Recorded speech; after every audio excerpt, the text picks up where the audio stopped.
Corona के बिगड़ते हालात के बीच मद्रास हाईकोर्ट ने सोमवार को चुनाव आयोग को कड़ी फटकार लगाई है। चीफ जस्टिस ने तो ये तक कह दिया कि कोरोना की दूसरी लहर के लिए चुनाव आयोग जिम्मेदार है।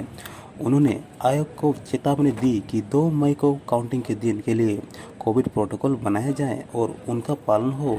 ऐसा नहीं हुआ तो हम काउंटिंग शेड्यूल को रोकने पर मजबूर हो जाएंगे। दरअसल मद्रास हाईकोर्ट तमिलनाडु की कुरूर विधानसभा सीट पर होने वाली काउंटिंग को लेकर दायर पिटीशन पर सुनवाई कर रहा था। पिटीशन में मांग की गई है कि इस विधानसभा सीट पर 77 उम्मीदवार मैदान में हैं, इसलिए 2 मई को काउंटिंग के दिन यहां कोविड प्रोटोकॉल का पालन होना चाहिए।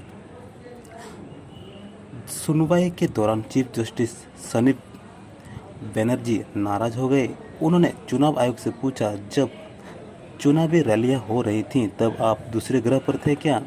रैलियों के दौरान टूट रहे कोविड प्रोटोकॉल को आपने नहीं रोका। बिना सोशल डिस्टेंसिंग के चुनाव रैलियां होती रहीं। आज के हालात के लिए आपकी संस्था ही जिम्मेदार है। कोरोना की दूसरी लहर के लिए आप जिम्मेदार हैं। चुनाव आयोग के अफसरों पर तो संभवतः हत्या का मुकदमा चलाना चाहिए। इस मामले में अगली सुनवाई 30 अप्रैल को होगी। काउंटिंग को लेकर हाईकोर्ट की 6 टिप्पणियां। आप इसे सुनिश्चित कीजिए कि काउंटिंग के दिन कोविड प्रोटोकॉल पर अमल हो। किसी भी कीमत पर राजनीतिक या गैर राजनीतिक वजह से काउंटिंग का दिन कोरोना के मामलों को बढ़ाने के लिए जिम्मेदार नहीं होना चाहिए। या तो काउंटिंग तरीके से हो या फिर उसे टाल दिया जाएगा। लोगों की सेहत सबसे अहम है।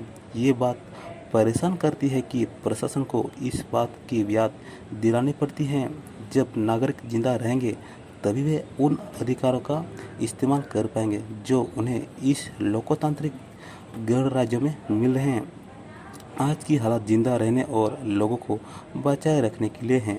दूसरी सारी चीज़ें इसके बाद आती हैं।